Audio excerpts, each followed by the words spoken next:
Good morning everyone. নতুন একটা দিন, নতুন একটা ব্লগে তোমাদের সকলকে অনেক অনেক ওয়েলকাম। আশা করি সবাই সুস্থ সবল ভালো আছো। ঘড়িকাটা এখন সকাল 6টা। তোমাদের সঙ্গে নিয়ে আমার ব্লগটি শুরু করলাম। ঘুম থেকে উঠে এদিকে দক্ষিণ দিকে জানলাটা খুলে দিচ্ছি। জানলা খোলার পরে কেন জানি না আকাশের দিক তাকিয়ে বসেছিলাম, কারণ আমার একদম ভাল লাগছিল না যে কাজ করতে, মনই চাইছিল না, কিন্তু কিছু করার নেই, সংসারের কাজ তো করতেই হবে। আমি যদি কাজ না করি তাহলে করবেটাকে, তাই না? তো এদিকে পূর্ব দিকের জানলাটা খুলে দিচ্ছি। আমার ঘরের দুই দিকেই জানলা, বাট আমি সবসময় জানলা খুলতে পারি না, কারণ বেলা থেকে প্রচণ্ড রোদ্দুর ঢোকে। আর যদি আমি জানলা খুলে রাখি, রোদ্রের তাপে ঘর গরম হয়ে যায়, যেহেতু দোতলা তো একদম দুপুরে শুতে পারি না, আর সব সময় তো এসি চালানো হয় না। তো যাই হোক, এদিকে ওই কাজকর্ম সেরে আমি টেবিলটা একটু মুছে নিয়েছি। কালকে রাত্রির বেলায় থোড় কুটে রেখেছিলাম, নুন হলুদ মাখিয়ে রেখেছিলাম। ও যখন বাড়িতে থাকে না, তখনই থোড় মোছা এসব কোটা হয়, কারণ আমার বেশি ওই থোড় চেপা বা মোচা বেশি একটু কুচি কুচি করে কাটলে আমার হাতটা ফুলে যায়, তো খুব কষ্ট হয়। তাই যখন ও বাড়ি থাকে তখনই করি, বাট ও ডিউটিতে ছিল, ও থোড় নিয়ে এসেছিলো, তাই আমি বললাম না, আমি নুন হলুদ মাখিয়ে রেখে দিই, সকালবেলায় করবো ওখানে। থোড় নিয়ে এসছে, এদিকে চিংড়ি মাছ আনেনি। চিংড়ি মাছ যেন আমি কী করে রান্না করব। তারপর ভাবলাম যে না, রান্না তো করতে হবে, যখন কুটে রেখেছি তখন করতেই হবে। তাই ভাবলাম যে একটু অন্যরকম পদ্ধতিতে করি। তাই তেলটা যখন গরম হয়েছিল, তেলের মধ্যে কালো জিরে, কাঁচা লঙ্কা আর দিয়েছিলাম রসুন কুচি, দিয়ে ফোড়ন দিয়েছিলাম। ফোড়ন দেওয়ার পরে আলু পেঁয়াজ ভালো করে হালকা করে ভেজে তার মধ্যে থোড়গুলো ভালো করে জল নিংড়ে দিয়ে নুন হলুদ আর স্বাদ মতন একটু মিষ্টি, আমি না সব খাবারেই শুধু মাংস ছাড়া, মাংস আর মাছ ছাড়া সব কিছুতে একটু করে চিনি দিই। এই নিয়ে আমার কি শুনতে হয় কথা, বাট আমার ভালো লাগে খেতে।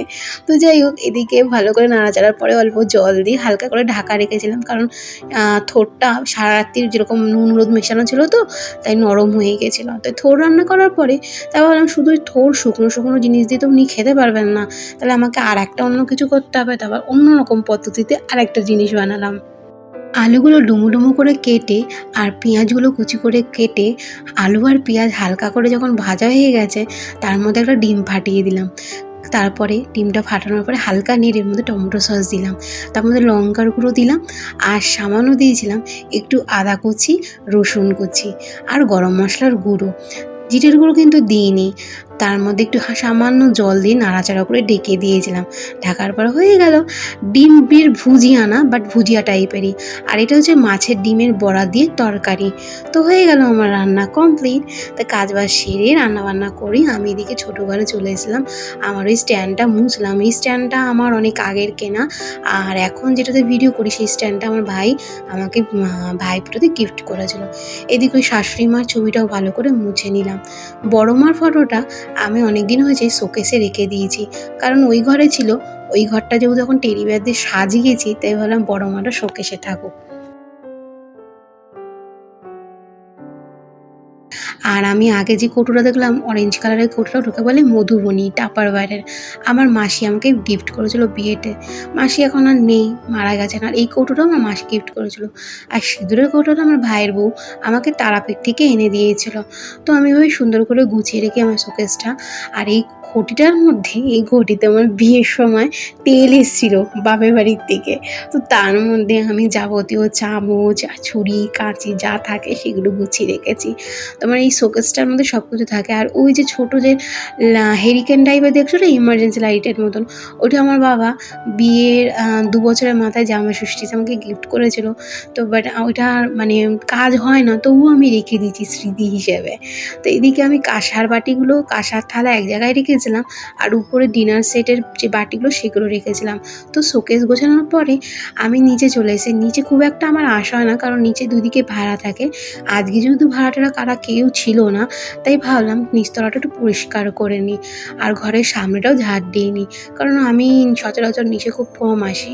আমার হাজবেন্ডই যা আসে, কারণ একদিকে ব্যাচেলার ভাড়া থাকে আর একদিকে ফ্যামিলি ভাড়া থাকে। আজকে নিচে ভাড়াটেরা কেউ ছিল না, বেরিয়ে গেছিলো। তো ঘরটা ফাঁকা ছিল, নিচতলাটা, ঘর মানে কি নিচতলাটা ফাঁকা ছিল। তাই ভাবলাম দুয়ারটা বারান্দাটা ভালো করে ঝাড় দিয়ে দিই, কারণ ভাড়াটা থাকলে না সচরাচর দেখবি পরিষ্কার পরিচ্ছন্ন করা যায় না, যতবার পরিষ্কার করব ততবারই ওরা নোংরা করে।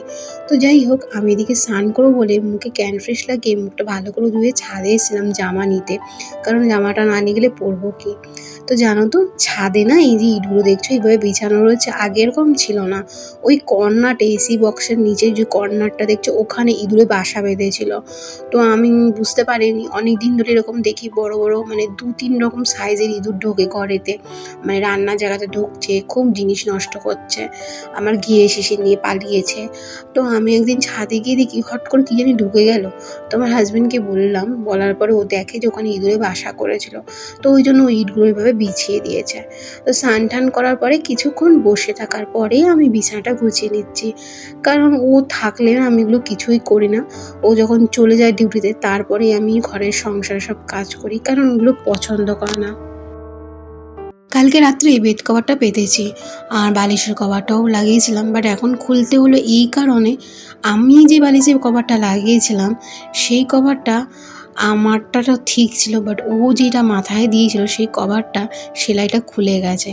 তাই আমার বালিশের কভারটা ওর বালিশের কভারে লাগালাম আর ওর বালিশের কভারটা আমার বালিশের কভারে লাগালাম। কি করব, কিছু করার নেই, না হলে উনি ওর মধ্যেই শোবে আর ওটা আরও ছিঁড়ে যাবে। তো ও বাড়ি যখন থাকে না, যখন ও ডিউটিতে বেরিয়ে যায়, তারপরে আমি টুকটুক করে সংসারের সমস্ত কাজ করি। যখন ও বাড়ি থাকে তখন আমি কোনো মতে বাসি ঘরটা ঝাড় দিয়ে তারপরে বাসন টাসন মেজে শুধু রান্নাটা করে দিই। ওকে রেডি করে দিই, কারণ ও সকালে টিফিন নিয়ে যাবে, সকালে টিফিন খাবে।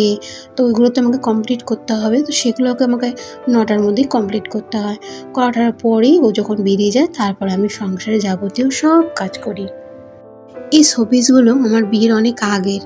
গোপাল ভাঁড়ের যে দেখছো মূর্তিটা, আমার ছোটো ভাই আমাকে ভাইফোঁটাতে গিফট করেছিল। ও এবছর 11-এ উঠলো। আর গণেশ ঠাকুরটা একটা দাদা দিয়েছিল আমাকে, শান্তিনিকেতন গেছিলো সেখান থেকে এনে দিয়েছিল। আর এই এমার্জেন্সি লাইটটা তো আমি কদিন আগেই কিনেছিলাম, কারণ বাড়িতে না ইমার্জেন্সি লাইট ছিল না, আর খালি কারেন্ট চলে যায়, আমি একটু ভূতের ভয় পাই। তো ওই জন্য ইমার্জেন্সি লাইটটা নিয়ে আসা হয়েছিল। আর বাবা যে ইমার্জেন্সি লাইটটা দিয়েছিল ওটার 5 বছর বয়স হয়ে গেছে, ওটা নষ্ট হয়ে গেছে, তাও আমি সাজিয়ে রেখেছি।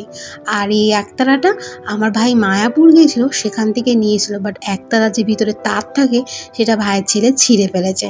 তো আমি একতারার মধ্যে চশমা, টেস্টার, আঠা এগুলো সব রাখি সাজিয়ে।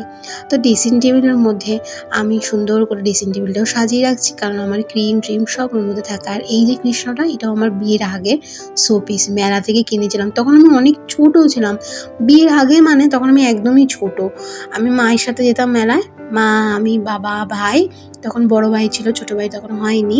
তো তখন আমরা সবাই মিলে যখন মেলায় যেতাম তখন এই শোপিসগুলো কেনা। আর আমার যখন বিয়ে হয়ে আমি চলে আসি তখন আমার মা এই শোপিসগুলো আমাকে দিয়ে দেয় ঘর সাজানোর জন্য।